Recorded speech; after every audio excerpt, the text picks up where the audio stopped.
Bonjour à toutes et à tous, on se retrouve aujourd'hui pour notre live information ludique. Ça faisait un petit moment qu'on ne l'avait pas fait, on revient de vacances. Bonjour Pénélope.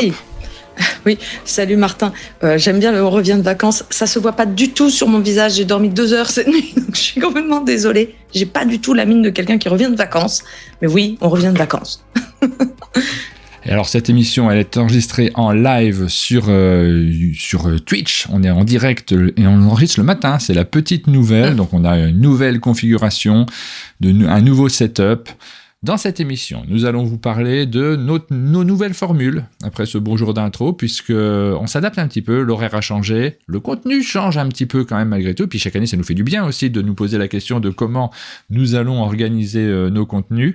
Ensuite, on va vous parler des news, vous savez que c'est le cœur de cette émission, les news ludiques, c'est les petits événements, les choses qui se passent, qui changent un peu le monde du jeu, il y en a quelques-unes. Ensuite, on fera de nouveau, le tour du monde des jeux qui vont sortir. Alors ça va être compliqué dans les semaines qui viennent, puisqu'il y en a de plus en plus de jeux qui arrivent, C'est la grande période. Oui, et là effectivement, moi j'ai dû trancher aussi, parce que j'allais pas faire les 2 mois d'annonce mondiale. C'était pas possible en une émission, donc j'ai fait une petite sélection de mon côté. Nous aurons les sorties, il y en a quelques-unes, mais je vais passer très vite parce que c'est pas forcément le format dans lequel on va le plus parler des jeux, on n'a pas le temps dans ce format-là. Le financement participatif, c'est important également, c'est un des cœurs de cette émission, il y en a plusieurs, et on terminera avec les vidéos que nous avons diffusées sur notre chaîne. On arrive maintenant aux fameuses news ludiques. On va vous parler des jeux qui sont... non, pas des jeux, des informations qui sont arrivées dans le monde du jeu. Et on va commencer quand même, juste avant les news, par vous parler des changements qui ont eu lieu sur notre chaîne, des changements de cette formule. Donc on a commencé à les évoquer dans cette introduction.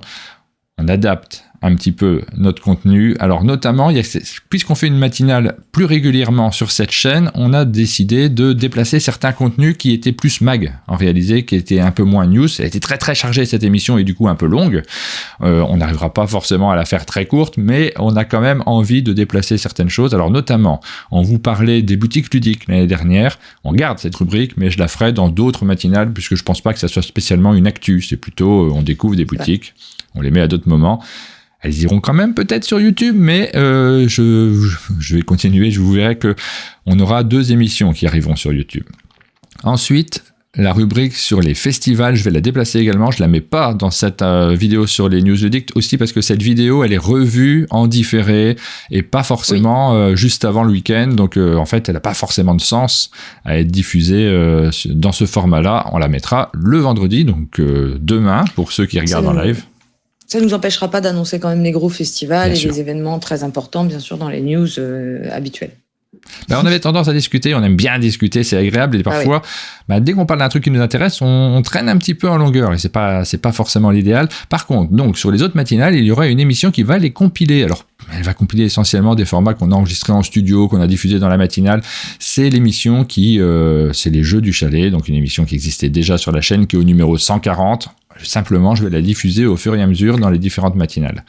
Il y aura un petit changement par rapport à ça. Ex-vidéo news pour ceux qui voilà, ne font pas encore le lien. Et à l'intérieur, du coup, il y aura un petit peu plus de rubriques. Et le fait de pouvoir les trancher en morceaux et de vous les diffuser au fur et à mesure, ça va me permettre de les réaliser, ce que j'avais du mal à faire ces derniers mois. À force de faire des formats, ça devenait de plus en plus compliqué. Vous vous posez peut-être la question de comment on va se financer. Bah oui, parce que faire des matinales tous les jours, c'est un petit peu compliqué. Alors sachez, et c'est important de le redire à chaque fois, que ces émissions, elles sont financées essentiellement avec vos dons sur Tipeee. J'insiste beaucoup dessus parce que tout de suite, c'est le seul financement de toutes ces vidéos-là. Il n'y a pas de pub cachée, absolument rien. Par contre, on est tout à fait ouvert à la publicité dans les temps d'attente. C'est quelque chose qui nous aiderait énormément. Et si jamais vous voyez des publicités dans nos formats, dans nos contenus, c'est une très bonne nouvelle pour nous, puisque actuellement, vos dons, qui permettent de réaliser tous ces formats gratuits, j'insiste dessus, ça finance environ 10 à 15% des revenus de la chaîne. Donc vous voyez que ça ne suffit pas. Et on a besoin de faire d'autres choses. Alors, première news, on va vous parler donc de nouveaux éditeurs. Tu as trouvé cette petite news chez Mad Distribution. Voilà, c'est Mad Distribution qui a annoncé sur sa page Facebook l'arrivée de 3 nouveaux éditeurs et un partenariat de grande ampleur pour Mad Distribution. Donc, ils accueillent Funky Hat Games avec le jeu Marchand de Caranor, Gameflix avec Cita Nostra et Five, Joudini Édition qui arrive avec Sawari, et Riviera Games qui arrive avec beaucoup plus de jeux. Et voilà, c'était une toute petite nouvelle, mais ça fait partie des news du monde du jeu. J'enchaîne sur la deuxième news. On va parler peut-être de la loi sur les influenceurs, la loi numéro 2023-451, très important. Ça, c'est sexy. Ouais, et on a envie d'en parler. On en a parlé déjà lundi, nous, dans notre matinale, en long, en large, en travers. Là, on va l'évoquer plus rapidement. C'est une des news de cet été. Elle encadre l'influence commerciale et elle lutte contre les dérives, je lis, des influenceurs sur les réseaux sociaux. Elle a été promulguée le 9 juin. Là, on est encore dans la phase où on attend les décrets d'application. Je vais faire assez court dessus. Le but, c'est de lutter contre les arnaques. C'est une loi qui a été créée notamment pour tous les influenceurs parce qu'on a vu qu'il y avait des dérives, il y avait des publicités cachées, problématiques, surtout sur les réseaux sociaux, donc auprès d'un jeune public. C'est toujours un peu problématique d'avoir des publicités, notamment pour des produits qu'on ne devrait pas mettre en avant. Il a été question notamment de chirurgie esthétique, ce genre de choses. Et puis, de manière générale, il était temps d'encadrer un peu certaines pratiques, puisque cette loi, elle n'est pas de rien. En fait, les usages, les pratiques au niveau européen, c'est important de le dire, étaient déjà clairs. On est obligé, quand on fait une publicité, de l'annoncer. C'est pas nouveau en réalité. Elle permet juste de rajouter le fait que maintenant, dans les usages, normalement, il faut afficher systématiquement quand il y a une publicité tout le long de la publication. Donc sur l'image, s'il s'agit d'une image, tout le long de la vidéo quand il s'agit d'une vidéo, qu'il s'agit d'une publicité. Alors il y a deux termes qui ont été utilisés, c'est soit publicité, soit communication commerciale. D'accord. Et donc, ce qui va faire la différence entre une communication commerciale et autre chose, ça va être le fait d'être rémunéré ou un contrat, une demande spécifique. Alors, elle encadre vraiment bien les choses, et c'est toujours pareil, les lois, elles encadrent les choses, et après, il faut savoir comment on les interprète, d'où l'attente des fameux décrets d'application. C'est très clair quand il s'agit d'une publicité.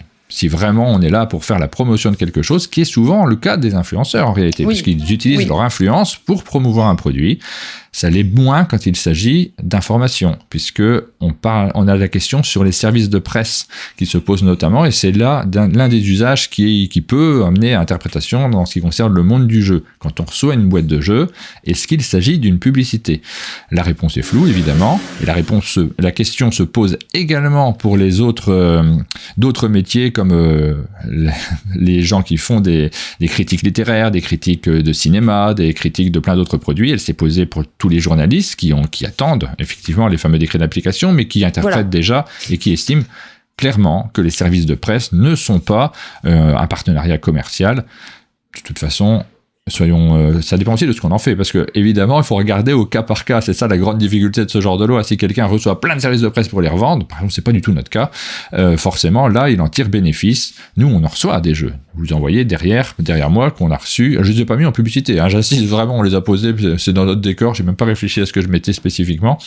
On en reçoit naturellement pour pouvoir travailler. Dans ce cas-là, je pense que c'est assez clair. Il ne s'agit pas de publicité. Nous, on l'indique. Oui, ce sont des exemplaires de presse. En fait, c'est du matériel de travail.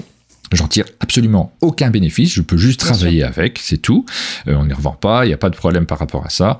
Après, il y a d'autres cas qui peuvent poser à interprétation. Par exemple, nous, quand nous réalisons une vidéo, on en a déjà discuté, une vidéo qui peut durer 1 heure, dans laquelle on interviewe un éditeur, on le reçoit, vous voyez bien que c'est un éditeur, vous savez bien qu'il s'est déplacé, qu'il a l'intérêt à présenter son jeu, il n'y a pas d'équivoque là-dessus, donc il n'y a pas vraiment de problématique. On se posait la question, est-ce que je dois mettre la mention sur toute la durée de la vidéo, en sachant que ça occupe de la place sur l'image ? Je n'ai pas vraiment la réponse, mais pour ceux qui ont regardé notre chaîne, vous avez vu que dans l'attente, je l'ai mis, dans l'attente de savoir exactement s'il faut le faire ou pas, j'ai mis la mention sur tout le long de la vidéo, alors en dessous de notre cadre, donc ça ne gêne pas pour le regarder. Ce qu'il faut bien savoir, et c'est important pour les éditeurs qui nous regardent, c'est que si cette loi n'est pas respectée, dans des cas où elle devrait l'être, sont responsables à la fois l'influenceur et l'éditeur. Donc ces décisions, elles concernent les deux. Et les peines, on parle de peine, évidemment, je pense que ça va pas sévir immédiatement à cette hauteur-là, mais il y a des peines de 300 000 €, je crois, il me semble. Oui, là, je vois en bas 1 an d'emprisonnement et 4 500 € d'amende. Oui, alors on va avoir peur de ça particulièrement parce que, encore une fois, on est face à des contenus qui sont clairs depuis le début. Nos contenus ont toujours été clairs en ce qui nous concerne. Hein. De toute façon, on a toujours indiqué très très clairement ce qu'il en était. C'est clair depuis le début pour tout le monde. Mais bon, il y a une loi, il faut la suivre. Voilà pour cette petite news, j'ai essayé d'être le plus complet possible. C'est plutôt, moi je dirais, une bonne nouvelle, évidemment. On attend de savoir tous les champs d'application, mais la nouvelle est plutôt chouette en fait. C'est bien qu'il y ait un cadre pour ce genre de choses. 2 petites choses qui se sont passées cet été. J'aime bien 2 petites choses sur lesquelles je me suis dit c'était important que nous en parlions. C'était au cas où pour ceux qui auraient raté, il s'est passé quand même quelque chose d'assez fou à la GenCon. Oui. À la GenCon plutôt, à la GenCon aux États-Unis, qui est un grand, immense festival geek et dans lequel il y a du jeu de société, du jeu vidéo, etc., etc. Une palette complète alors c'était durant le mois d'août, c'était même au mi-août, je crois.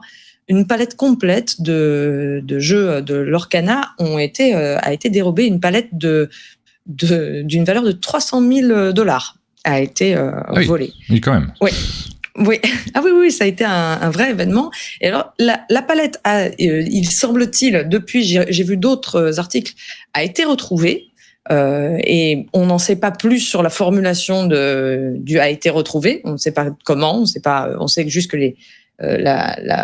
alors c'était des cartes Magic. Ah pardon, c'était pas du Lorcana, c'était du Magic. Pardon, excusez-moi. On a beaucoup parlé de Lorcana. C'est vrai que ça a fait l'actualité tous les jours, Lorcana. Chaque jour, on a un truc dessus et on ne parle plus que de ça. On a l'impression que le monde du jeu de société, c'est Lorcana.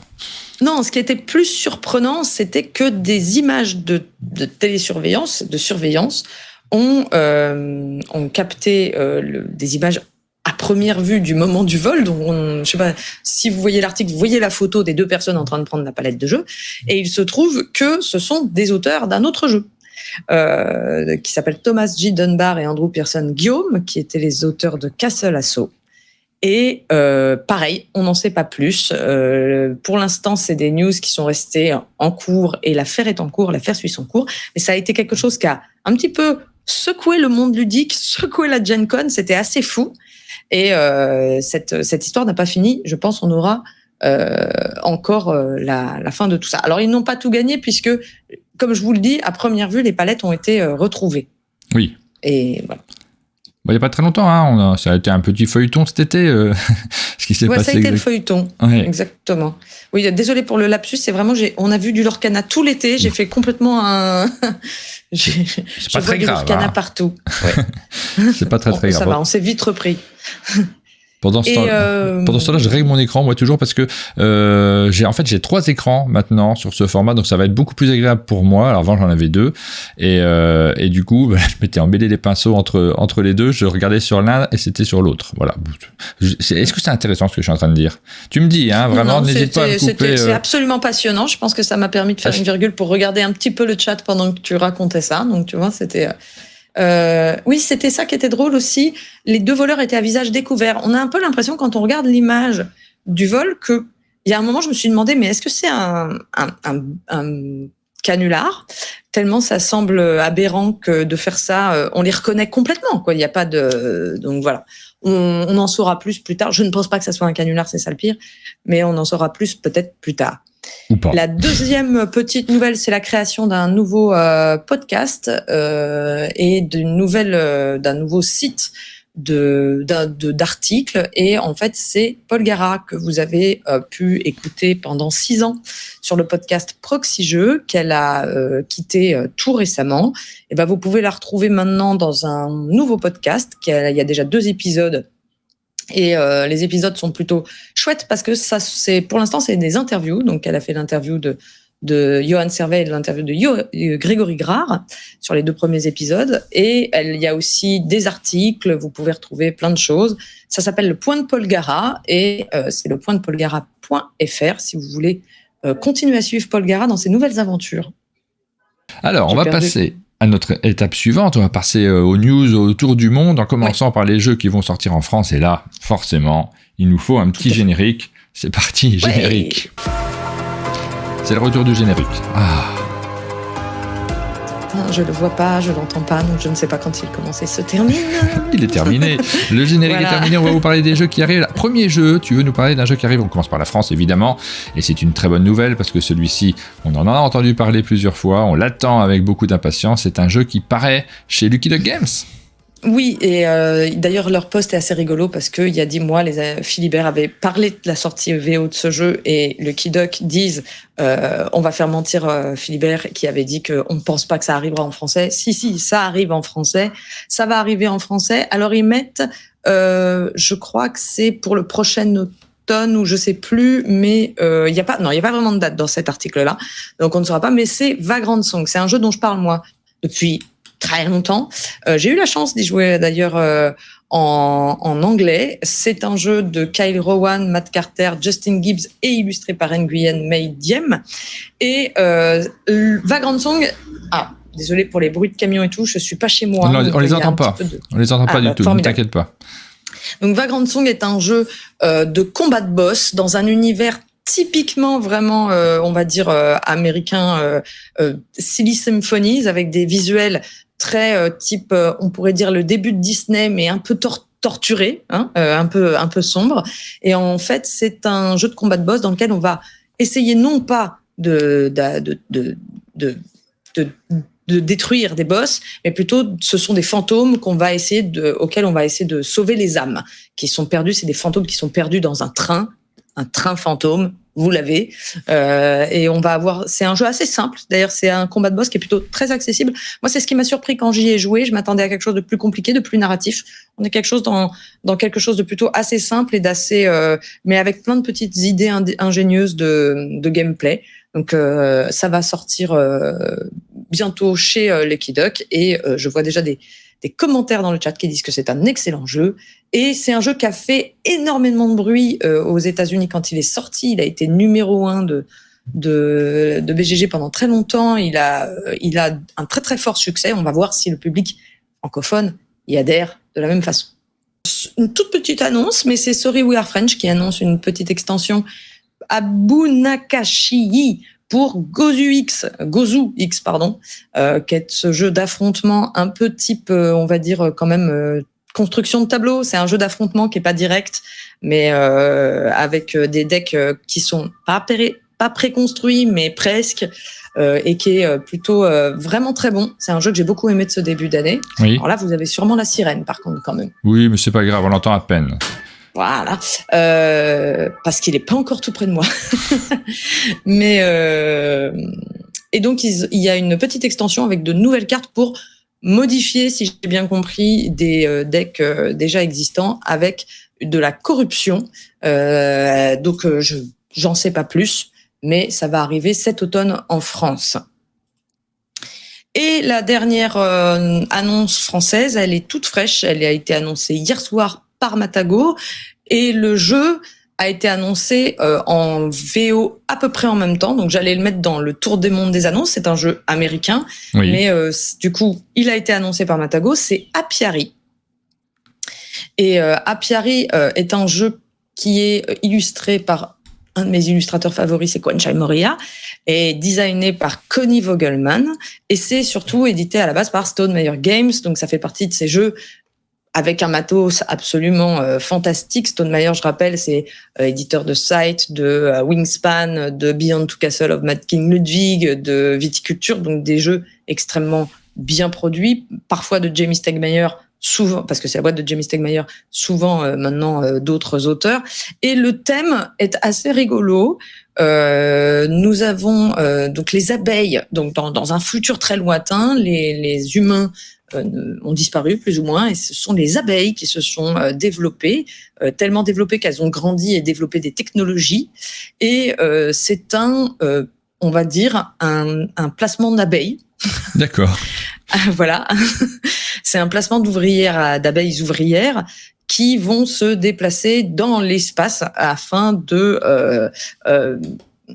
faire des actions. Donc elles vont explorer des planètes, elles vont récolter des ressources, elles vont développer des technologies, elles vont essayer de montrer leur force de faction. Et voilà. Après c'est du jeu de placement d'ouvriers, je pense assez plutôt classique. On a pour l'instant qu'une image de couverture.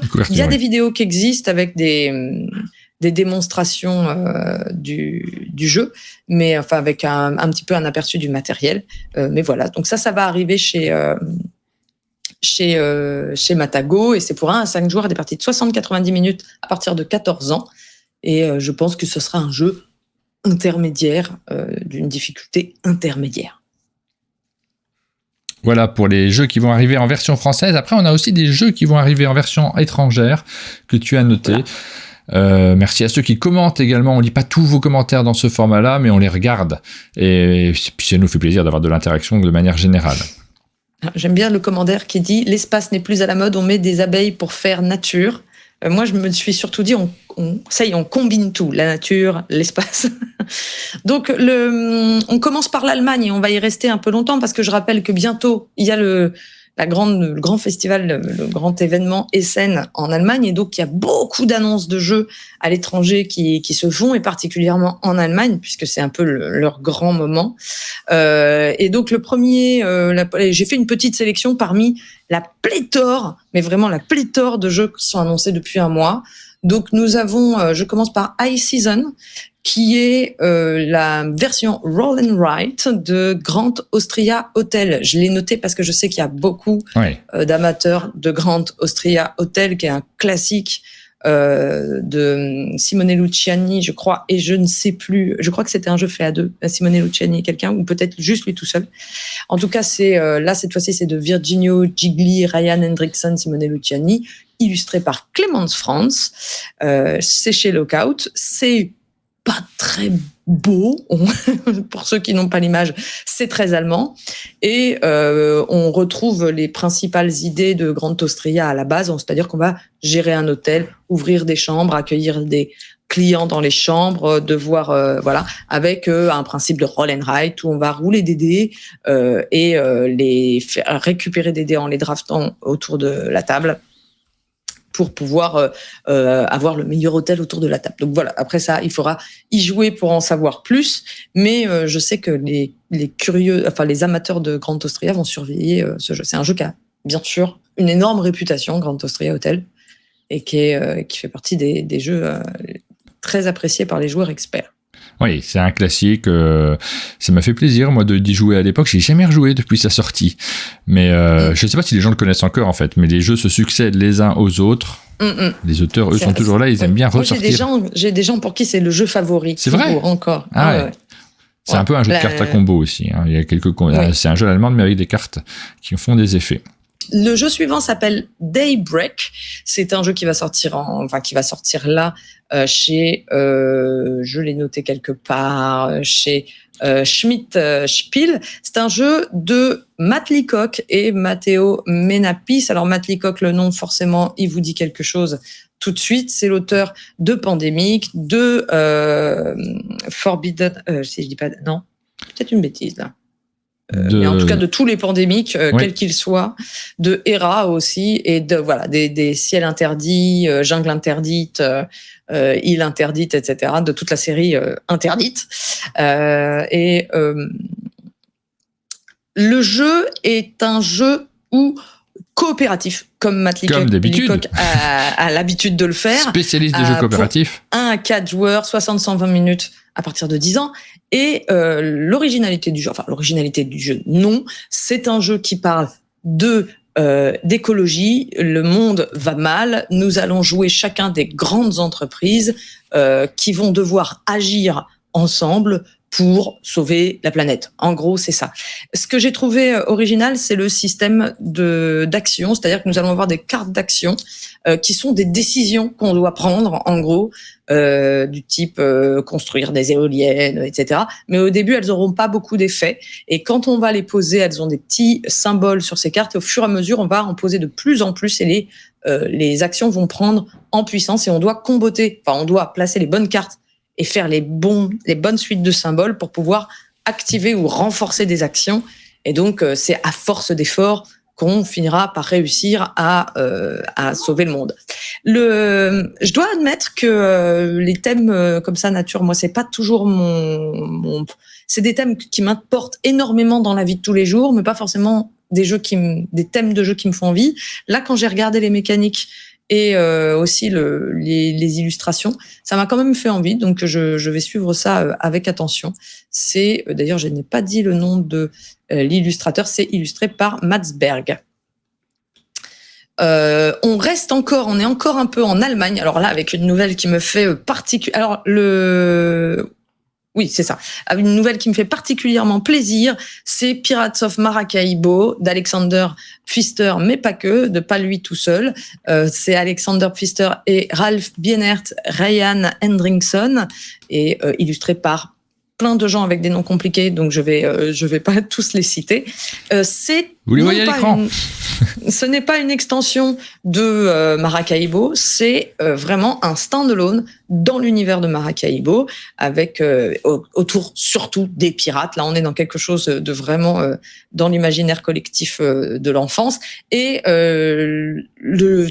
pareil, le gameplay est franchement intéressant. Alors, on va garder un petit peu l'essence de Maracaibo, c'est-à-dire on se balade, on va construire son crew, enfin son équipage, on va aller sur des îles, on va chercher des trésors, mais c'est beaucoup plus, voilà, on est dans un sujet un peu moins sérieux que Maracaibo même. Et ce qui est assez intéressant, c'est que on a des cartes qu'on va poser pour former finalement l'archipel des îles et des personnages et des trésors, et on va se promener au milieu de ce terrain fabriqué en cartes avec notre petit bateau pour aller recruter des personnages, etc. Et donc, on va prendre les cartes du plateau pour les mettre dans nos mains, des cartes bien sûr à usage multiple, on est chez Alexander Pfister, et on va les remplacer. Donc, c'est un plateau qui évolue. Mais j'aimais bien l'idée. Alors, pour l'instant, vous voyez que les cartes on peut voir que les cartes, mais il y a des vidéos qui montrent un peu la mise en place. Moi, ça m'a fait très, très envie. Ça, moi, je vais le suivre de très très très près, et c'est une version comme on peut le voir sur BGG à 2,63 sur 5 de difficulté, donc beaucoup plus simple que Maracaibo. On est sur quelque chose de plus accessible, plus léger, oui. Ouais, de plus léger. Un autre jeu toujours en Allemagne, c'est de Klaus-Jürgen Wrede. Klaus-Jürgen Wrede, vous le connaissez très bien, c'est l'auteur de Carcassonne, qui publie chez 999 999 Games Exoplanet. J'avoue que moi, le dernier jeu que j'ai joué de Klaus-Jürgen Wrede, c'était Caral, je crois. Je crois que c'était lui qui avait fait Caral. Je n'avais pas été très emballée, donc je suis pas non plus super dans l'attente. Mais ça reste un auteur qui a fait un jeu immense, donc je regarde toujours un peu ce qui est annoncé autour de lui.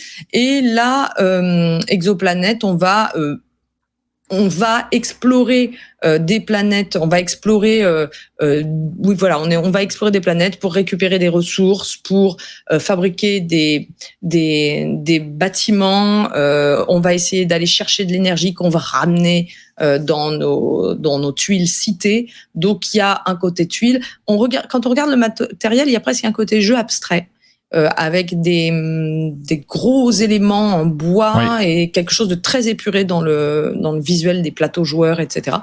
Donc, à voir. C'est vrai que le thème ne déborde pas d'originalité. En ce moment, on en a beaucoup des comme ça, mais à voir, et ça fait partie des news. Plus petite nouvelle, c'est Bone Wars qui est annoncé chez Game Brewer, illustré par Laura Bévon, et c'est un jeu de Wim Goossens, un auteur dont je ne connais pas d'autres jeux. C'est un jeu pour 1 à 4 joueurs d'environ une centaine de minutes à partir de 12 ans. Et j'ai trouvé le thème rigolo. Et en même temps, même si ça s'inscrit dans un thème qu'on a déjà vu, c'est en ce moment, il y a pas mal de jeux sur la préhistoire. Hop, on en a un. Et c'est un jeu un peu dans l'idée en fait, on est des paléontologistes qui font la course entre eux dans la fin des années, la fin du 19e siècle. Du 19e siècle. Et on est un peu à la course, à la trouvaille, à la découverte, un peu comme dans les jeux en ce moment de Darwin, sur les traces de Darwin, etc. Donc on va devoir aller chercher des os de dinosaures un peu partout dans le monde et vite écrire des articles dessus. Donc c'est un placement d'ouvriers avec des cartes à usage multiples. Moi, c'est le genre de thème que j'aime bien. Game Brewer, ils ont une production qui est parfois excellente et parfois un peu moins. Ils ont fait Stroganoff, ils ont fait Gugong, mais c'est toujours plutôt bien édité. Ah, c'est toujours très beau. Si le jeu... C'est toujours très très très beau. Très donc là, y a bien édité. Certains indices surédités mais vous n'êtes pas obligé de prendre la version Kickstarter de luxe, hein. Mais sinon, on a de très beaux jeux chez eux. Voilà, c'est ça. Le jeu suivant est une réédition une réimplémentation d'un jeu qui s'appelait Rondo de Rainer Knizia. Donc là, je passe, vous voyez en revue tous les grands, tous les auteurs à gros noms. Donc c'est Sunrise Lane. Alors je me suis arrêtée dessus. Il y en a plein, des Rainer Knizia. Je crois qu'on pourrait annoncer un Rainer Knizia tous les 3 jours, hein. Donc il faut choisir celui dont on parle. J'ai choisi celui-là parce que c'est Horrible Guild qui l'édite, qui le réédite. Et Horrible Guild, dernièrement, ils nous ont produit 2 jeux de façon absolument superbe. Ils ont produit Evergreen et The Great Split, qui sont tous les 2 très très beaux, avec un matériel absolument magnifique. Et du coup, je suis assez curieuse. Je trouve que la couverture de Sunrise Lane me fait penser un petit peu au dessin des Aristochats, le type de crayonné un peu Aristochats, un peu à l'ancienne, un peu désuet, et vraiment très très joli, très délicat. Le plateau est un peu moins glamour. Par contre, j'ai regardé un peu le gameplay et ça m'a l'air pas mal du tout. C'est un jeu abstrait dans lequel on va construire des bâtiments pour faire des quartiers, etc., selon des règles très simples, mais très fluides et très malines, avec de l'occupation du terrain. Donc ça, moi, je suis assez pareil. J'ai envie d'y jouer, donc j'en parle. J'avais joué à Rondo, je m'en souviens plus. J'allais te dire, il me semble que je l'avais bien aimé, mais je me rappelle plus vraiment, donc on va éviter de dire des bêtises. Mais effectivement, c'est le retour d'un jeu qu'on connaissait déjà, de Rainer Knizia. Le jeu suivant, alors j'en parle surtout parce qu'il m'impressionne. Il m'impressionne thématiquement et visuellement. Je le trouve assez effrayant et ça nous permet de partir. Alors j'avais oublié de dire que Sunrise Lane est une réédition de Horrible Guild qui sont italiens, hein, on est parti en Italie, et que Bone Wars, c'est belge. Très donc important. On a fait la Grèce, nous, on veut voyager la Belgique, le matin. Voilà, c'est la Grèce, la Belgique, l'Italie. Maintenant, on est en Espagne. Et l'Espagne et les représentations religieuses. Moi, je reviens d'un voyage en Espagne. Mais oui, c'est ce que j'allais dire. Tu t'es déplacé sur place pour pêcher des informations. Exactement. Merci pour ce travail ludique. Et je peux confirmer que dans les représentations religieuses, l'Espagne est toujours assez, on va dire, très réaliste, sombre et noir et sanglant même, hein, parfois. Et là, le jeu, c'est rigolo, on voit presque le reflet de ça, puisque le jeu s'appelle Inferno. C'est sur le travail de Dante. C'est l'enfer de Dante. Et le thème est très surprenant. On va jouer des passeurs d'âmes qui vont emmener les âmes damnées dans un des 9 cercles de l'enfer de Dante en fonction en gros, du péché qu'ils ont commis, hein, parce que c'est ça le principe de l'enfer de Dante, c'est que quand on a fait ça comme péché, on va à tel endroit, on est puni dans tel secteur. Et donc, on doit récupérer les âmes et les amener dans leur cercle. Donc c'est une gestion. Le jeu, ils ont mis comme pitch que c'était une gestion d'âme, un soul management. La couve est impressionnante de glauquerie, j'ai envie de dire, avec un personnage très sombre qui avance dans l'enfer sur un bateau, et le plateau est assez impressionnant aussi. Donc c'est un truc qui m'a tapé dans l'œil. Ça fait partie pour le coup là, on est dans des thèmes qui nous sortent de l'ordinaire, et ça change un petit peu de ce que je raconte depuis le début, par exemple. Et forcément ça, moi, ça attire ma curiosité et ça me donne envie d'essayer. Donc voilà, à surveiller, ovni thématique ludique. Ok, on est dans la catégorie ovni thématique. Voilà. Ensuite, j'en ai encore 2 petits. Là, on finit aux États-Unis, on prend l'avion et on part de l'autre côté de l'Atlantique. Far Shore, alors on va pas faire long ni sur l'un ni sur l'autre, puisque Far Shore est un stand-alone dans l'univers de Everdell et des mêmes auteurs que Everdell. Et grosso merdo de ce que j'ai vu, on n'est quand même pas loin de Everdell. Voilà. C'est un jeu où où il y a un petit peu de placement d'ouvriers pour aller récupérer des ressources, pour payer des cartes qu'on va mettre en tableau devant nous. Et c'est juste que l'univers est un peu différent. Puis c'est un stand-alone, hein. C'est pas une extension d'Everdell. Vous pouvez jouer uniquement à ce jeu. Et on est sur une côte, sur un port de l'univers d'Everdell. On n'a plus un arbre, mais on a un petit phare à construire à côté du plateau. Et c'est toujours illustré par Andrew Blosley. C'est toujours très joli. Question, est-ce que ça sera bien ? Je ne sais pas. Mais on ne sait pas. 1 à 4 joueurs, 40-80 minutes. À partir de 10 ans, donc on est sur le même genre de public. Et c'est du Everdell. C'est du Everdell. Et alors, sur cet éditeur, Starling, on a l'impression quand même qu'ils ont du mal à passer à autre chose. Parce que vraiment, tous les ans, il y a plusieurs sorties Everdell. Moi, j'attends les autres. Je suis très curieux de savoir ce qu'ils vont faire d'autres.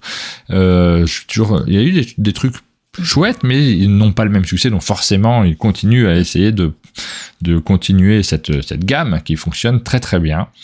C'est un peu cher, mais qui fonctionne bien. Et la dernière petite annonce, ça c'est parce que ça fait écho à un jeu qui est sorti cette année chez nous, c'est Kites. Kites, ils sortent un nouvel épisode entre guillemets, c'est-à-dire une nouvelle itération de Kites. Ça s'appellera Skyrockets. Ça sort là pour, je pense, Essen également, et c'est la même chose que Kites, mais et là ça me fait rire, dans un univers, enfin dans l'idée qu'on va fabriquer des feux d'artifice. Alors, on se souvient que Kite, c'est un jeu coopératif où on essaie de faire voler des cerfs-volants, oui. avec des sabliers qu'on devait retourner de façon timée pour que les cerfs-volants ne tombent pas. Oui. Et ben là, c'est pareil, on a toujours des sabliers. Je pense que c'est du timing par rapport aux feux d'artifice qui doivent se déclencher. Ce qui me fait juste rire, c'est que du coup, on avait déjà un peu une analogie avec Hanabi quand on regardait Kites, et d'un coup là, elle est éclatante avec un jeu coopératif où on va fabriquer des feux d'artifice ensemble et essayer de faire les plus beaux feux d'artifice. Alors, la différence avec Kites, alors bien sûr, la mécanique n'est pas du tout la même puisque là, on retourne des sabliers et que ça n'a rien à voir avec de l'information non communiquée, mais la différence ici, c'est qu'il y aura des objectifs différents. C'est-à-dire que on aura toute une série de types de feux d'artifice à réaliser. Donc, c'est un jeu de Charlie McCarron, illustré par Silly Jelly, et c'est publié par Floodgate. C'est pas l'auteur de Kites. C'est ça qui est rigolo. C'est ce que je viens de regarder. De Kites, c'était Kevin Amano. Et je me suis dit, je reconnais pas le nom de cet auteur sur Skyrockets. Et c'est donc Charlie McCarron, pas le même. C'est toujours rigolo de voir. C'est très rigolo parce que c'est quand même très proche. Bah oui. Et c'est le même éditeur, donc c'est vraiment complètement la suite, quoi. Et c'est marrant parce qu'il n'y a pas non plus. Il faudra voir s'il y a une très grosse différence de gameplay, mais je serais un peu étonné. Voilà. Et voilà, nous avons fait le tour du monde. On a donc terminé là aux États-Unis et on y reste. Voilà, et pendant cette séquence, j'ai beaucoup essayé de régler mes écrans. J'ai un peu ramé. C'est notre première, c'est notre rentrée. On n'est pas encore tout à fait au point sur tous les points. Moi, il faut que je m'adapte aussi à ce qu'on est en train de faire. Mais merci beaucoup pour toutes ces news. On a quelques jeux qui nous sont rentrés dans l'esprit, qu'on va retenir peut-être pour la rentrée, qu'on va suivre avec attention. Et quand vous les verrez passer, vous vous direz, ah oui, j'en ai entendu parler quelque part. C'était où déjà ? Ah oui, c'était les deux imbéciles là sur les news de Dig. Je sens qu'ils en ont parlé. Voilà pour ces news. Alors, on va passer à notre rubrique suivante. Les sorties, les jeux qui arrivent en boutique. Il y en a pas mal, comme d'habitude. Donc, on va passer très rapidement. On va essayer d'être plus rapide que ce qu'on a fait là, naturellement, puisque on s'attarde un peu plus sur ces jeux-là quand on les présente dans les émissions, quand on ouvre les boîtes, quand on vous parle de nos retours, et on le fait. On essaie de le faire régulièrement, notamment quand on fait des critiques. Vous allez en voir de plus en plus sur la chaîne Un Monde de Jeux. Tu en fais aussi sur la chaîne Penelope Gaming. Et puis, nous, on fait aussi des parades. On l'a commencé avant l'été. On continuera à revenir sur les jeux qu'on a préférés et qu'on mettra en avant un peu plus régulièrement. Mais tout de suite, c'est le générique. Je le chante pas parce que je le connais pas. Eh oui, je ne sais plus non plus. Ça date un petit peu. Entendu. Je me souviens plus de ce qu'on a fait comme générique. C'est ceux qu'on a préparés avant les vacances. Ils sont toujours là, heureusement. Donc, on a quelques jeux qui sont sortis. Alors, on a des sorties sur... beaucoup de sorties ce mois de septembre. J'ai dû faire dans ma sélection pour mes émissions beaucoup de tri. Énormément de sorties par semaine. C'est fou. Alors moi j'ai fait deux choses. On va vous parler très rapidement des jeux qui arrivent sur BGA, mais on va juste regarder la liste des jeux. hop, et je regarde si mon écran est bien prêt, s'il fonctionne bien. Oui, c'est super, c'est merveilleux. Donc sur BGA, très rapidement, dans les dernières semaines, vous avez eu la possibilité de jouer à Rainforest, à Knarr, qui arrive en boutique là en ce moment, donc c'est une bonne nouvelle de pouvoir y jouer directement. Dig Up Adventure, je l'ai dit dans le désordre, c'est pas grave, est valable également. Je dis valable parce que c'est marqué valable, et en ligne actuellement sur Board Game Arena. Vous avez l'extension de Sea Salt and Pepper. C'est un des grands classiques de Board Game Arena, celui-ci, puisque vraiment, ça s'y prête tout particulièrement à cette plateforme. On peut jouer très rapidement.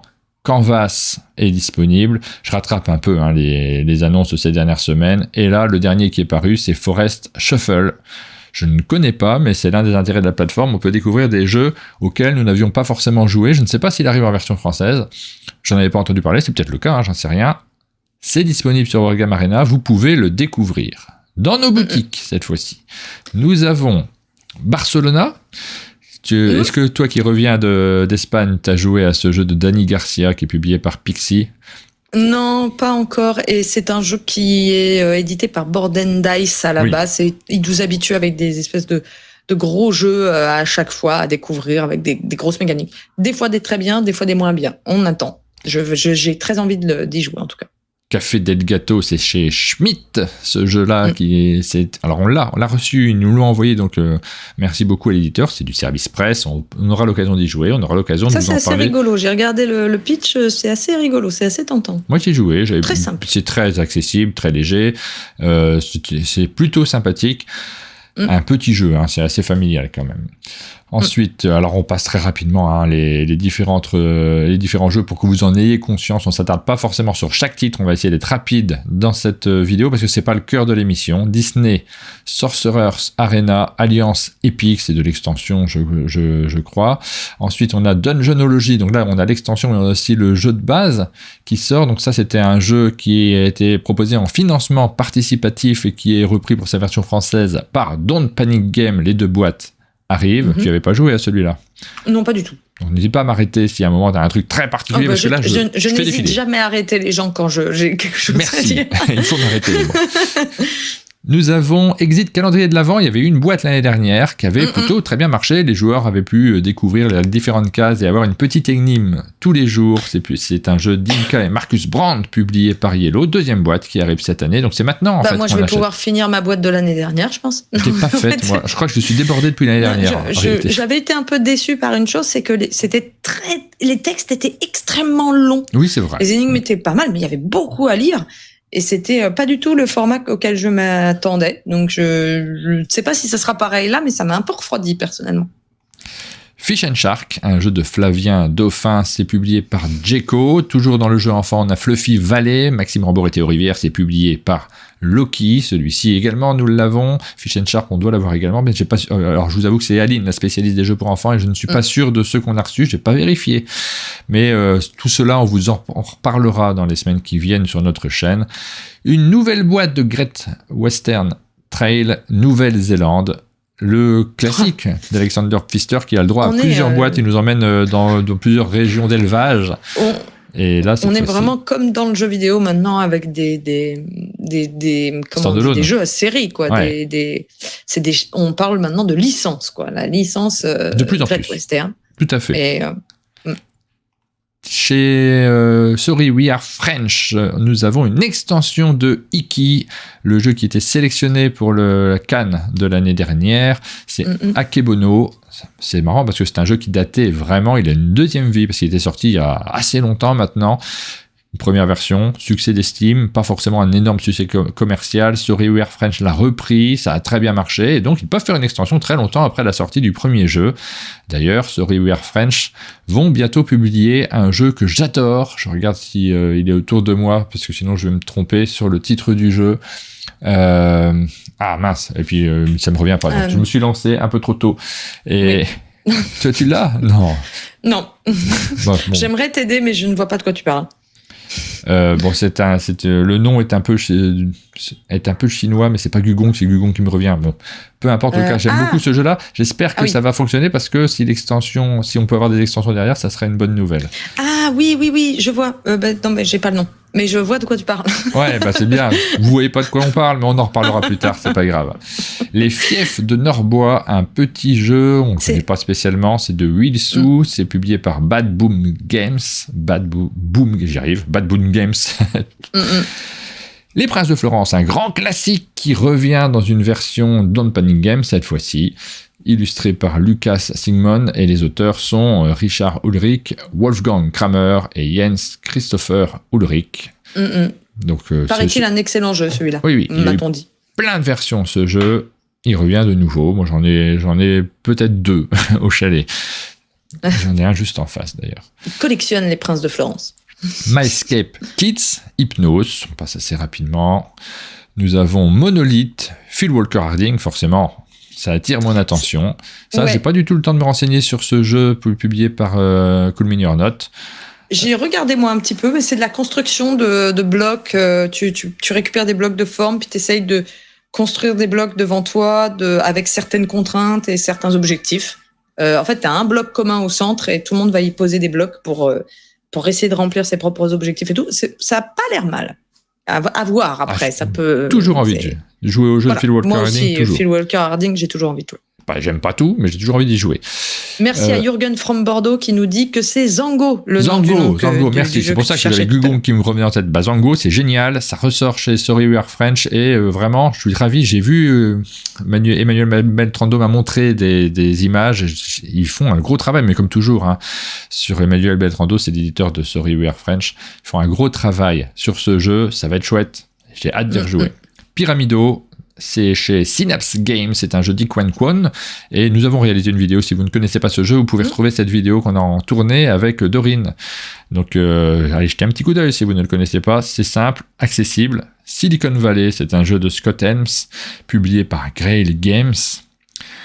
Je continue, hein, on en a vraiment pas mal, vous le voyez. J'ai bien aimé Pyramido, pour rebondir sur Pyramido, et Silicon Valley, c'est un jeu avec où tu dois remplir des objectifs avec des petits polyomino. Je sais que tu aimes bien les polyomino. Ah, j'adore ça. Voilà. Il y en a plein, Silicon Valley. Par contre, ils sont tout petits à manipuler. Voilà. Nous avons Tapestry l'extension Fiction et Futur, ça doit être la 3e extension qui sort sur ce classique maintenant de jeu publié à l'origine par Stonemaier Games, en français chez Matago, c'est Mike Young et Chris Scafidi les auteurs, et Turbo Kids, c'est un jeu qui est publié, pas du tout par BlackRock, ça c'est une erreur, c'est Scorpion Masqué l'éditeur du jeu, et c'est un jeu d'Emmanuel Gauvin, dans lequel vous allez tenir à la main de votre partenaire de jeu qui aura les yeux bandés et que vous allez orienter pour qu'il trace le bon tracé sur une piste de course. Son pouce.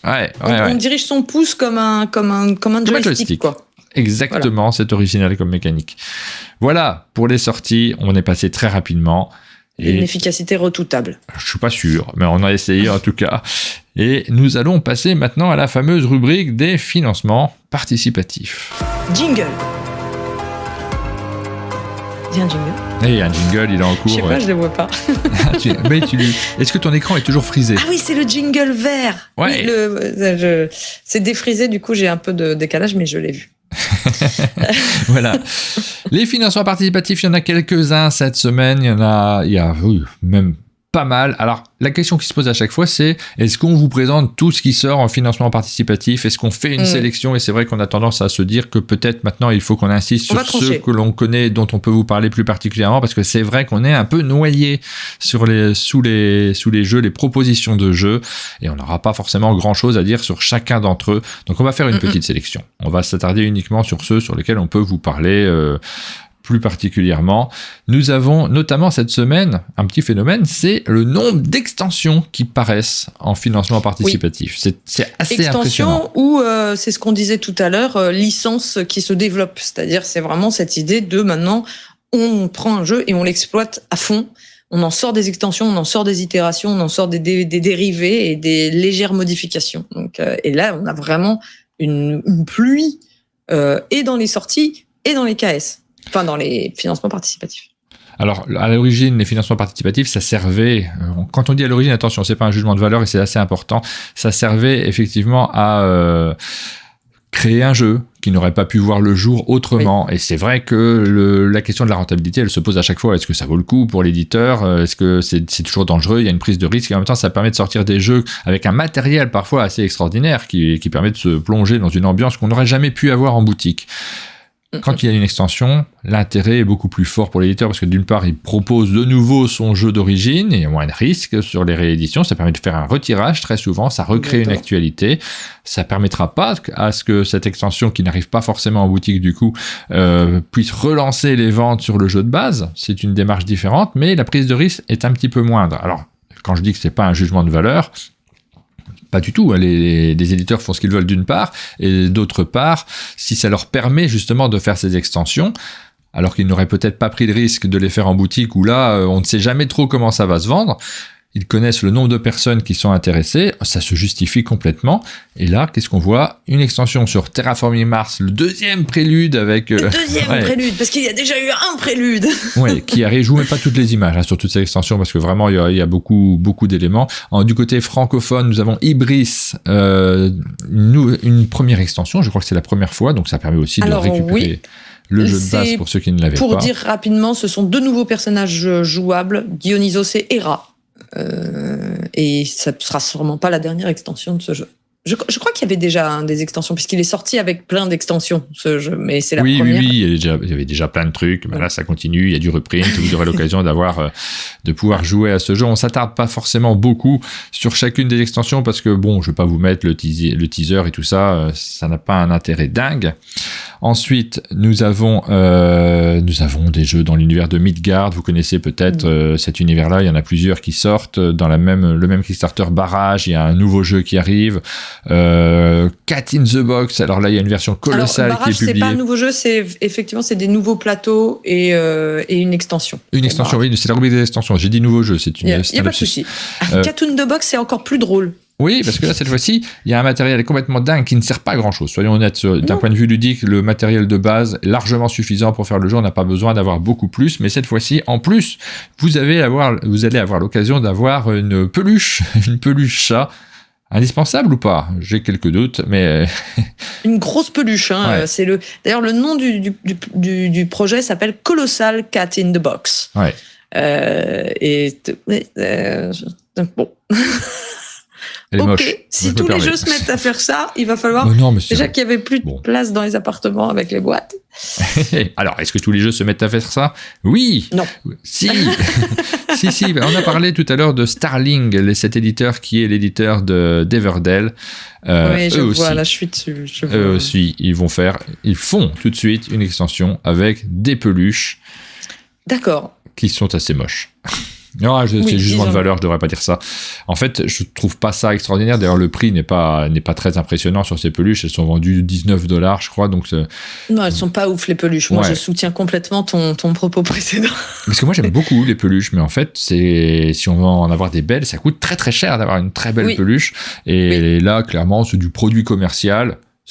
De mon point de vue, qui n'a pas énormément d'intérêt, mais qui est présenté comme « Waouh, vous n'avez pas la peluche Everdell, regardez comme ces enfants sont mignons avec cette peluche dans les bras, il vous les faut absolument. » Regardez comme ils dorment bien. C'est vraiment et ce chat n'est-il pas mignon à côté de cette peluche Everdell ? Ouais, c'est des petites peluches. Ils ont fait une photo d'un chien avec une peluche Everdell dans les pattes. Ah. Je suis scandalisée. Je ne sais plus quoi faire. Le monde va mal, les gens. Mais évidemment, vous pouvez acheter, c'est l'occasion aussi, toutes les versions d'Everdell, toutes ces boîtes dans tous les sens. Il y a aussi des affiches qui sont vendues. C'est la période. Donc, des peluches également. Dernière petite extension qui sort, c'est sur Oplomachus, pour les fans d'Oplomachus. On la cite également, la Pandora's Box, avec l'occasion donc de racheter également les précédentes boîtes de ce jeu publié par Chip Theory Games. Et là, il n'y a pas de peluche dans Oplomachus. C'est pas trop vous n'avez pas de peluche de gladiateur. On va passer maintenant aux jeux sur lesquels on s'est attardé un petit peu plus. Est-ce que tu veux nous présenter un jeu en particulier ? Je vais commencer par celui que j'ai mis tout en haut. Alors, il y en a, j'ai noté plusieurs choses, mais je voulais revenir sur pendant l'été, j'ai eu la chance d'être invité par Black Book Edition pour faire un let's play sur les Chroniques oubliées qui reviennent dans une deuxième édition. Donc j'ai fait 2 vidéos de parties avec l'auteur. Donc c'était vraiment très chouette dans les locaux de Black Book. Et donc J'en profite pour dire, alors, du coup, on voit les vidéos dans le projet, on va regarder si ça. vous voulez aller jeter un œil. Et j'en profite pour rappeler que donc, Chroniques oubliées, c'est un jeu de rôle accessible qui est un genre de Donjons et Dragons, mais un peu plus simple, un peu plus accessible, voilà, de Laurent Quégron-Bernasconi, qui est illustré par plein d'illustrateurs, donc je vais pas m'attarder dessus. C'est du jeu de rôle, donc je vous dis pas, c'est 2 à 6 joueurs à partir de 14 ans, etc., etc. Et c'est la deuxième édition, donc c'est vraiment une refonte un peu des règles et des nouveaux scénarios. Il y a la suite même des aventures. Il y a énormément de matériel disponible. Donc les pledges vont de 25 € pour le livre de base à 299 si vous voulez la totale. Ça se termine le 11 septembre et ça sera livré à l'été 2024. Voilà. Et si vous voulez voir comment ça fonctionne, eh ben vous pouvez aller voir les vidéos. C'était vraiment très très chouette. Moi j'aime beaucoup Chroniques oubliées. C'est vraiment un bon premier jeu de rôle à faire quand on connaît pas du tout le jeu de rôle. Et on voit effectivement que tu es présente sur ces vidéos. Donc tu t'es déplacée dans leurs locaux, c'est ça ? Oui, à Lyon. À Lyon. C'était ouais. Et puis leur salle. Ils ont la salle où ils tournent, c'est absolument fantastique. C'est un mur de jeux de rôle chez Black Book Edition. C'est beau comme ça. C'est la collection que j'ai pas quoi. C'est vraiment magnifique. Et puis il y a plein de très très vieux jeux. Donc j'étais dans une boîte de bonbons quoi avec mon téléphone. Donc c'était vraiment très chouette. Et ils sont très gentils. Du coup, je lance pour regarder la salle. Ah oui, et puis ils portent des t-shirts retroussés au. Ouais. Alors Ryan, qui est le MJ, est un acteur et un doubleur, et je peux vous dire qu'il sait mettre une atmosphère autour de la table. Et c'était ça qui était assez fou en fait. Il a vraiment, il jouait les personnages à fond. Alors c'était très intimidant parce que moi je suis pas très forte en roleplay. J'essayais de pas trop être déshonorante. J'étais avec des spécialistes du jeu de rôle qui jouaient beaucoup leur rôle, et c'était vraiment très très cool. C'était une vraie bonne expérience quoi. Ben c'est chouette de pouvoir vivre des moments comme ça. Ouais, voilà, c'est vraiment cool. Moi, je vais vous parler très rapidement, mais je ne vais pas m'attarder beaucoup dessus, de contrôle global. Très rapidement, pourquoi ? Parce que j'y ai pas joué. Mais j'ai la boîte là, ici, là, juste à côté de moi. Et pourquoi j'ai la boîte ? Parce que cet après-midi, en fait, à 17h30, on va tourner la partie en live. Le Kickstarter, c'est pas un Kickstarter, c'est un jeu sur Game on Tabletop est déjà en ligne depuis mardi soir. Donc, vous avez la possibilité de pledger ce jeu de Nicolas Brodou, qui est illustré par Jules et publié par Ocaluda. Ocaluda est ici au chalet en ce moment. Donc cet après-midi, on fait une partie en live. On vous présentera le type de jeu dont il s'agit. Ce que je peux vous dire, c'est que c'est un jeu qui va jouer avec des thèmes qui sont très adultes, politiques, dans lequel vous allez pouvoir discuter autour de la table, autour de ces thèmes. Après la partie, vous allez jouer le mauvais côté en fait de la mondialisation, avec des choix qui seront assez difficiles. C'est votre rôle en fait. Vous allez essayer donc de remporter la partie, et forcément vous allez faire de mauvaises choses. Vous allez devoir en discuter par la suite. Il y a plein de cartes qui sont très adultes. D'ailleurs, l'éditeur a marqué 18+ sur son jeu. Ça ne signifie pas qu'il n'est pas accessible aux plus jeunes en termes de... Enfin, il n'y a rien de sexuel, il n'y a rien de honteux à l'intérieur, mais par contre, ça nécessite qu'il faut avoir un bagage culturel pour comprendre ce avec quoi on est en train de jouer. Moi, j'y ai pas joué, donc je peux pas vous en dire beaucoup plus pour l'instant. Attention, c'est un financement participatif assez court. C'est pour ça qu'on va le faire en live. Sinon, moi, j'aurais enregistré une vidéo en studio, j'aurais pu faire toutes les incrustes nécessaires. Là, on n'aura pas la possibilité, vu que c'est déjà en cours. Ça s'arrête La livraison, c'est prévu pour septembre 2024. Je regarde ce que je suis en train de... Ça s'arrête le 19 septembre, donc ça va venir assez vite. Si vous vous intéressez à ce type de jeu, ce type de démarche, ce type de produits qui ne peuvent pas arriver en boutique, là justement, ça serait très difficile pour un vendeur de le conseiller. Là, c'est vraiment... On est dans l'esprit du Kickstarter, c'est-à-dire des projets qui ne verraient pas le jour autrement. Et je te passe la main sur Voidfall. Alors que j'avais passé en dernier parce que c'est une annonce. Alors je te passe la main sur autre chose. Dis-moi quoi. Comme tu veux. Je peux parler de Potions of Azerland, qui est un jeu de. Je cherche ma petite fiche. Qui est un jeu de Gray Baker et illustré par Andrew Bosley. Andrew Bosley, Everdell, hein, donc oui. là on en voit plein. On a l'impression de n'avoir vu que des illustrations de Andrew Bosley depuis le début de l'émission. C'est un jeu pour 1 à 4 joueurs à partir de 14 ans. Pour des parties de 45 à 90 minutes. Et en fait, je me suis attardée dessus. C'est un jeu, alors qui pourrait sembler classique. On va fabriquer des potions en récupérant des ingrédients, et ces potions, on va les vendre, etc. Il y a 2 choses qui sont intéressantes dans ce jeu, quand j'ai regardé et qui m'ont arrêté. C'est la première, c'est que les potions, on peut les vendre, mais on peut aussi les boire, et ça va nous faire un effet. Ça, on l'a déjà vu dans d'autres jeux, mais je trouvais ça rigolo. Mais ce qui est vraiment intéressant, c'est le système d'action. Il y a un petit plateau. Alors, je sais pas si on voit dans la page du Pledge, parce que maintenant, ils font ça, des fois, animé, on voit comment ça fonctionne. Oui, alors c'est ça. Il y a un endroit, il y a un espèce de petit plateau avec des inserts. Et en fait, on a des jetons d'action. De 1, 2, 3, valeur 1, 2, 3, 4, 5, ou dans l'autre verso, c'est des petites pièces. Et on va choisir, en fait, on va faire 5 actions à son tour, et on va choisir lesquelles et dans quel ordre. C'est-à-dire que dans les emplacements sur notre petit plateau, il y a le nom des actions, et on va jouer nos 5 jetons qui vont dire dans quel ordre on va les jouer, ou si, à la place de les jouer, on prend des pièces. Et c'est ergonomiquement, si on pouvait voir cette image, ça serait vraiment cool, parce que vraiment, on comprend tout de suite comment ça fonctionne. Je trouve ça, voilà, c'est ça, exactement. Je trouve ça absolument super. Et donc, on programme l'ordre dans lequel on va faire nos actions, et ce qu'on va ne pas faire pour récupérer de l'argent. Moi, j'aime bien ce genre de petits détails. Ça me donne envie d'essayer le jeu. Je suis toujours curieuse de ce genre de choses. Au niveau des dates, on est sur un jeu qui sera, par contre, pour l'instant, juste en anglais, qui est entre 49 et 99 pounds, et livré avec des frais de port à 11 ou 13 pounds, respectivement. Ça serait jusqu'au 29 septembre et livré en août 2024. Mais c'est le genre de jeu que je surveille surtout pour voir si un jour il arrive jusqu'à chez nous. Moi, j'aime bien cette mécanique. Ça me plaît bien, ce petit détail. De mon côté, indépendamment des jeux qui sont des extensions dont on vous a parlé, l'autre tendance qu'on remarque très fort en ce moment, c'est les jeux avec des animaux. On a beaucoup de jeux avec des personnages animaux, notamment, des jeux avec de la nature, et alors le mélange des deux, ça existe pas mal également, des jeux avec des animaux dans la nature, des personnages, il y en a pas mal en ce moment. J'en ai repéré plusieurs, j'ai regardé un petit peu, je me suis dit je vais en retenir un seul. Alors j'ai regardé Peacemaker, que tu as retenu toi finalement. J'ai retenu, juste parce que j'aime beaucoup. Alors on va juste dire Peacemaker, ce qui est sympa, c'est que c'est les auteurs de La Vallée des Marchands. Exactement. C'est toujours dans le même univers que La Vallée des Marchands, que j'aime bien. Et l'idée, c'est que on va être des créatures qui essayent d'arrêter la guerre, voilà, et on essaye de faire la paix entre 2 clans. Donc c'est original, mais à part ça, je me serais pas plus arrêté dessus. Donc on peut. C'est Samy Lasco, je crois, de tête, hein, par contre, l'auteur, et qui la vidéo est dégueulasse. Je vous montre pas la vidéo. C'est marrant, hein. C'est quelque chose qui peut influencer beaucoup dans vos choix quand vous choisissez un jeu, parce que nous, on lance les vidéos aussi pour savoir comment le jeu fonctionne, pour voir si c'est bien expliqué. Il y a un écho, t'entends la pièce à fond dans cette vidéo-là. On sent que c'est pas des professionnels, et ça n'a rien à voir avec la qualité des jeux, parce que les précédents jeux de Samy Lasco sont très bien.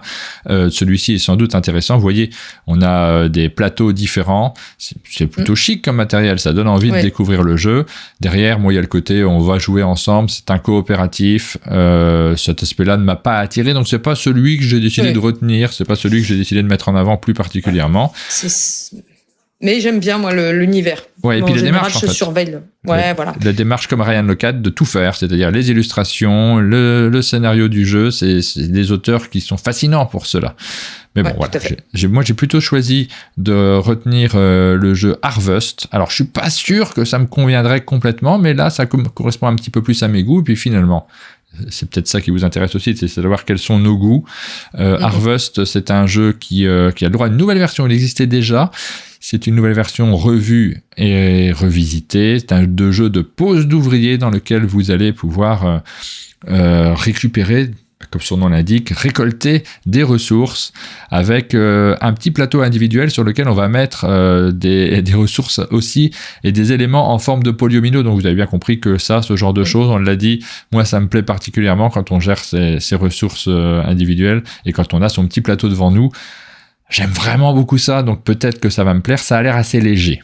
comme jeu. Donc moi qui suis plutôt un joueur qui a besoin en tout cas de réfléchir sur un jeu, d'avoir du fil à retordre, pas dans la complexité des règles, mais dans les choix stratégiques, je suis pas sûr que j'y trouve complètement mon compte. J'y ai pas joué, donc je ne suis pas certain. Il y a plein de cartes d'un autre côté, donc ça, c'est une proposition qui nous intéresse, qui m'intéresse toujours. Il y a plein de cartes avec plein de pouvoirs différents, donc il va falloir s'adapter. La dernière fois que j'ai fait un jeu de ce type-là, j'étais pas complètement convaincu par la profondeur stratégique, mais pose d'ouvrier, plein de cartes, des options, un petit plateau individuel. Je me dis que ça peut me correspondre. Et là, pour le coup, la vidéo est très très bien faite, très commerciale aussi. Ah oui, j'ai vu. Ouais, peut-être trouver un juste milieu entre les deux approches, parce que là, tu regardes une pub. En réalité, quand tu regardes la vidéo, t'es pas sûr de bien comprendre comment le jeu fonctionne. Oui. C'est assez surprenant d'ailleurs comme qualité de. Là, on est dans carrément du corporate, quoi. Ouais, c'est ça. Ça m'a fait bizarre quand j'ai vu. J'ai fait oh waouh. Ouais, tu vois les gens jouer dehors, il fait beau, c'est génial, mais on n'est pas sûr de tout savoir comment ça fonctionne. En tout cas, c'est celui que j'ai retenu. Je vais pas le faire non plus. Je vais pas faire de Kickstarter cette semaine. J'ai un budget hyper limité, donc peut-être qu'à une autre époque, je me serais dit allez, celui-là, je le tente. Bon. C'est le genre de jeu aussi qu'on pourra récupérer sur des salons, des festivals plus tard, le Essen 2024 peut-être, puisqu'il s'agit, en ce qui concerne Harvest, d'un jeu donc qui sort, je regarde sur ma petite ligne, la date de fin du Kickstarter c'est le 15 septembre et il sera proposé en mai.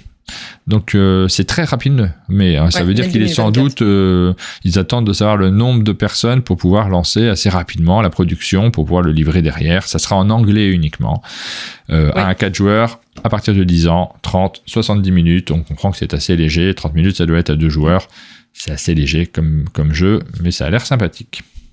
Alors, moi, avant de juste terminer par Voidfall, il y en a un que j'ai retenu parce que j'y jouais quand j'étais jeune. C'est l'adaptation d'un jeu vidéo qui s'appelait Worms Armageddon. Je pense que ceux qui l'ont joué s'en souviennent bien. Donc, il sort la version jeu de société qui s'appelle Worms. C'est Mantic Games enfin, il sort. Il arrive sur Kickstarter, il est en course de financement sur Kickstarter. D'ailleurs, le financement se passe très bien pour eux parce que c'est un jeu qui avait un énorme succès. À première vue, je me serais pas forcément arrêtée dessus, mais j'ai regardé un petit peu le fonctionnement et c'est quand même assez fidèle à ce que Worms était et je pense que ça peut être rigolo. Après, faut voir si ça marche bien, mais c'est un jeu donc de Jack César et Matt Gilbert, illustré par José David Lanza. C'est brillant. C'est brillant, c'est pas mal comme fin de... Voilà. C'est pour 2 à 6 joueurs à partir de 10 ans, donc c'est de l'affrontement et c'est de l'affrontement déconne. Le jeu Worms, c'était vraiment un jeu où on avait des petits vers de terre sur un profil de jeu vidéo 2D et on avait des bazookas, on avait des grenades, on se balançait des trucs énormes. Il y avait des petits messages vocaux. Enfin, ils parlaient les vers de terre et ils avaient tous des petites interjections hyper marrantes du style je te ferai la peau. Et ceux qui s'en souviennent à fond. Moi, j'ai passé des heures dessus. Et là, l'esprit du jeu, c'est toujours le même. C'est-à-dire que c'est des tuiles polyomino. On a des petits vers de terre qu'on va pouvoir balader sur le terrain, récupérer des armes complètement absurdes, se balancer des grenades d'un bout à l'autre du plateau, se trucider à coups de dynamite. Et je trouve ça rigolo. Moi, j'aimerais que ça soit bien. En fait, c'est le genre de jeu où je dis mais quelle bonne idée, parce que ça doit être vraiment de la grosse déconne et dans le sens jeu d'affrontement bien fandard. Mais est-ce que c'est pas trop fandard? Est-ce que c'est pas trop le chaos? C'est bien possible. J'en ai pas la moindre idée, mais j'avais adoré le jeu vidéo. Je l'avais trouvé vraiment rigolo. Donc ça se termine le 15 septembre et c'est en français. Il y a la version française. Par contre, le prix est à partir de 79 pounds et le frais de port est à partir de 15. Donc, le tarif n'est pas doux. On va pas se mentir. J'en ai vu passer plein des versions de Worms sur lesquelles les gens travaillaient. Il me semble que c'est Gaëtan Bojano qui avait une version de Worms pendant un moment, qui faisait tourner dans des festivals qu'il espérait pouvoir éditer. Voilà, pourquoi pas. Après, moi, ce que j'aimais vraiment bien, c'était le jeu en version 2D. Tu sais, le jeu vidéo en version 2D. C'est comme Bomberman, c'est des jeux qui ont eu plein d'itérations derrière, parfois en 3D, et qui me plaisaient beaucoup moins par la suite parce qu'on avait perdu l'esprit principal de ces jeux-là, qui sont les interactions entre les joueurs, tout simplement, avec un seul écran, on regarde les choses, c'est simple, ou c'est rigolo, ou un peu bête. J'avoue que je suis pas très attiré de base. faudrait vraiment que le jeu soit bon pour me convaincre. J'ai plutôt un a priori négatif, moi, sur ces adaptations-là, mais peut-être que je me trompe. Moi aussi, mais c'est juste parce que celui-là... Bah oui, non, mais on est content d'en parler. C'est vraiment la Madeleine, là. Donc, j'avais envie de le souligner. Et pour finir cette rubrique, une annonce. C'est quasiment l'émission, parce qu'on arrive à la fin tranquillement de l'émission. C'est un jeu important. C'est un jeu important et mon lien, c'est pas le bon. Je comprends pas pourquoi c'est ce lien qui est... Je vais le trouver, t'inquiète pas. Oui, il y a le lien qui nous emmène normalement sur l'annonce du tabletop, je sais plus d'ailleurs si c'est Game on Tabletop. Voidfall, un énorme jeu, un énorme 4X de Nigel Buckle et David Tursi, dont j'ai fait une vidéo de 4h30 en live dimanche dernier. J'y ai perdu la moitié de mon espérance de vie, pour être tout à fait honnête.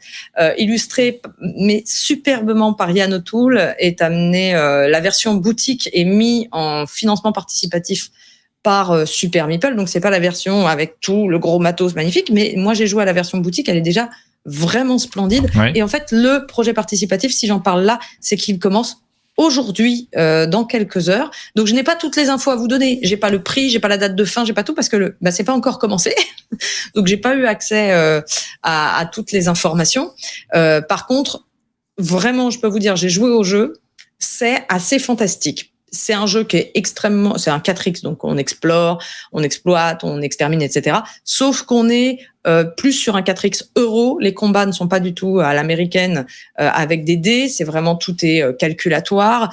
On a beaucoup de gestion et on va dire d'amélioration de son plateau et de ses capacités. C'est hyper prenant. C'est un jeu qui est vraiment dans lequel on s'investit et on lâche rien du début à la fin. Par contre, c'est un jeu qui demande beaucoup de patience parce que moi j'ai commencé à faire la mise en place à 9h du matin, à lire la règle à 11h et on a commencé à jouer vers 14h30, on a fini la partie vers 18h30, 19h. Donc voilà, c'est le genre de jeu où on passe la journée dessus, que vous pouvez facilement laisser sur une table pendant plusieurs jours. Les amateurs de 4X y connaissent, ils sont habitués. Mais vraiment, si vous aimez les 4X, si vous aimez les grands jeux épiques, allez regarder. Alors, quelqu'un demande dans le chat comment je le positionnerais par rapport à Eclipse. Moi, je n'ai pas joué à Eclipse, mais la personne avec qui j'ai joué a dit, je reprends ces termes, que Eclipse était peut-être plus synthétique et plus agréable rythmiquement avec quelque chose de très fluide, mais qu'elle préférait les combats de Voidfall qui sont, n'étant pas punitifs et qui sont plus... on peut mieux les anticiper et il y a une maîtrise du jeu qui est complètement totale. Voilà. Donc les deux sont différents et disons que c'est du gros morceau. Et donc ça commence aujourd'hui. Voilà pour ce jeu de Mind Clash Game. Je dis de Mind Clash Game. Évidemment, c'est pas l'auteur du jeu. Ça, vous l'avez bien compris, mais avec cet éditeur, c'est vrai qu'il y en a beaucoup qui achètent leur jeu quoi qu'il arrive avant de regarder le nom de l'auteur. Mais il ne faut pas oublier de citer les auteurs, et j'essaye de les lire, j'y arrive pas, mais c'est écrit en tout petit là sur mon écran. En tout cas, il y a David Tursi et Nigel Buckle. Voilà. Nigel Buckle, oui. C'est bon. Et je l'avais dit. Et alors, ce qui est assez fou, c'est le travail de Yann O'Toole, c'est que il fait très peur visuellement sur une table, mais il est absolument limpide au niveau de l'ergonomie. Donc, n'ayez pas peur de ça. Il n'y a aucun souci de ce côté-là. Mais c'est une grosse bête, quoi. Et je pense que j'ai pas joué à Eclipse, je peux pas vous le comparer. Donc allez voir des gens qui en jouent aux deux.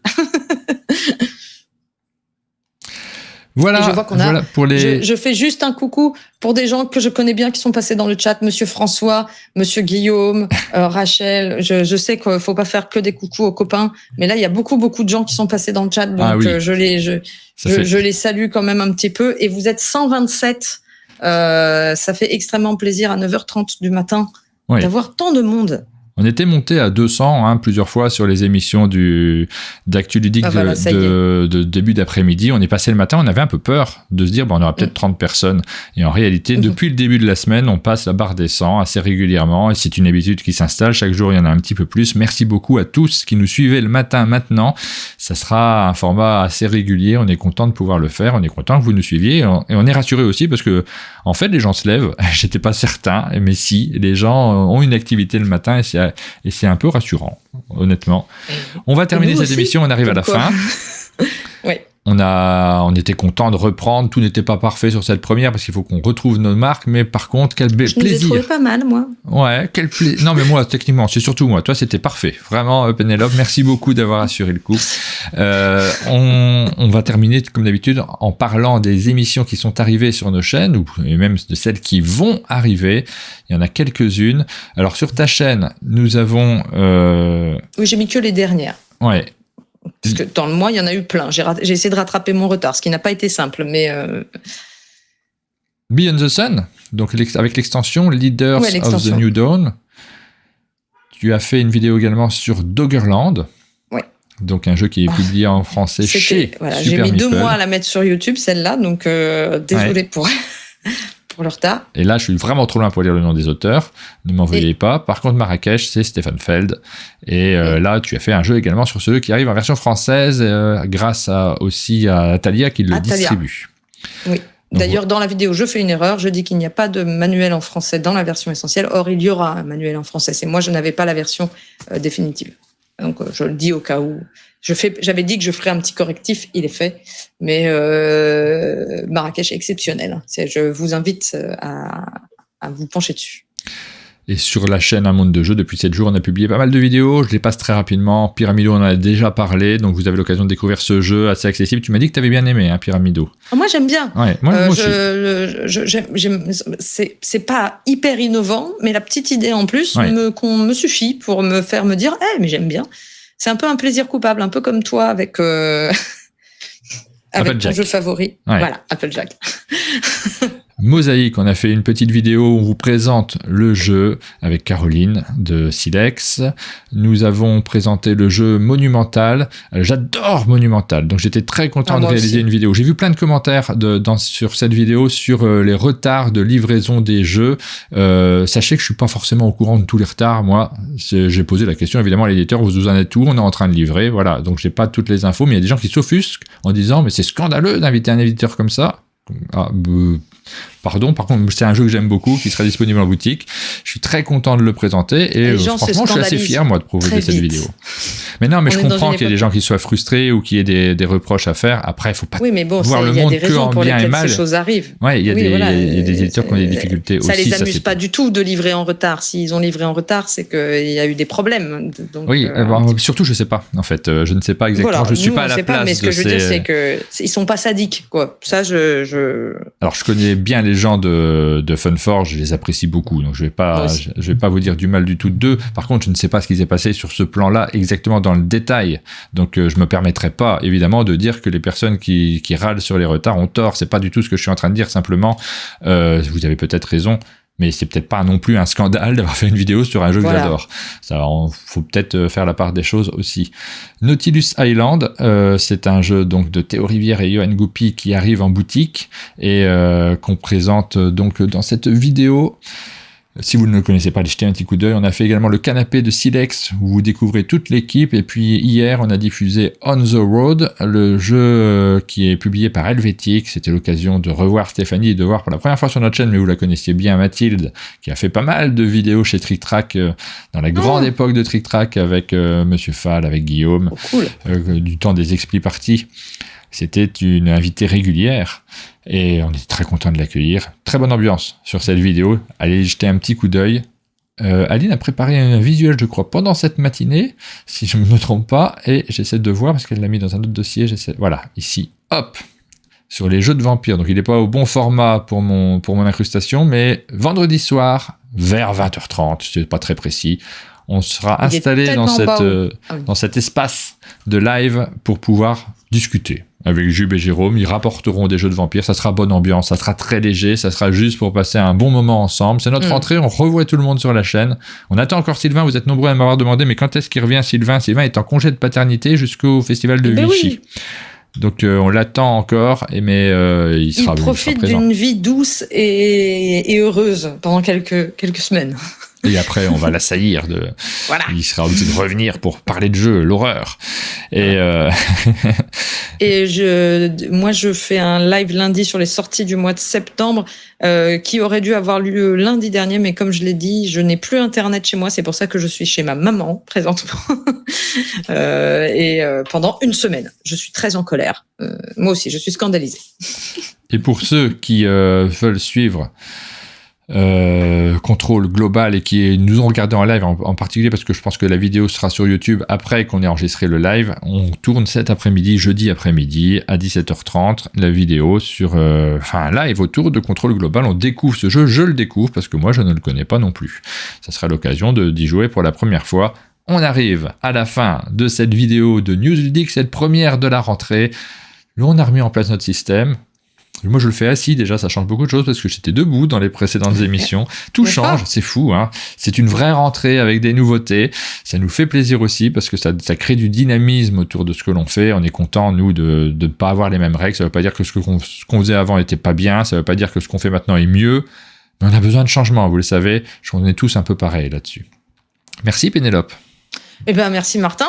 Très contente de repartir sur comme ça. J'adore. Moi, je suis très content d'être là le matin. J'espère qu'on va continuer le matin. Ah bah moi, je ne demande pas mieux. Hein. Franchement, je demande. Voilà. Là, cette semaine, on a fait beaucoup de choses. J'étais un peu fatigué, je vous cache pas. Sur la fin de semaine, ça se voit peut-être à l'écran, mais par contre, en termes d'horaire et en termes d'esprit surtout, parce que vous êtes adorable le matin, beaucoup plus même que l'après-midi, je trouve. Je sais pas ce qui se passe. Et les gens sont de bonne humeur. Et c'est vraiment, j'ai pris beaucoup de plaisir aussi à échanger avec vous qui commentez ces vidéos en direct. Il y a un ton qui est différent. On n'a pas commencé notre journée pour beaucoup et du coup, c'est encore plus agréable de pouvoir échanger ensemble. On vous donne rendez-vous la semaine prochaine pour de nouvelles news ludiques et puis pour plein d'autres vidéos. En attendant, sur nos chaînes respectives. À très bientôt. À très bientôt.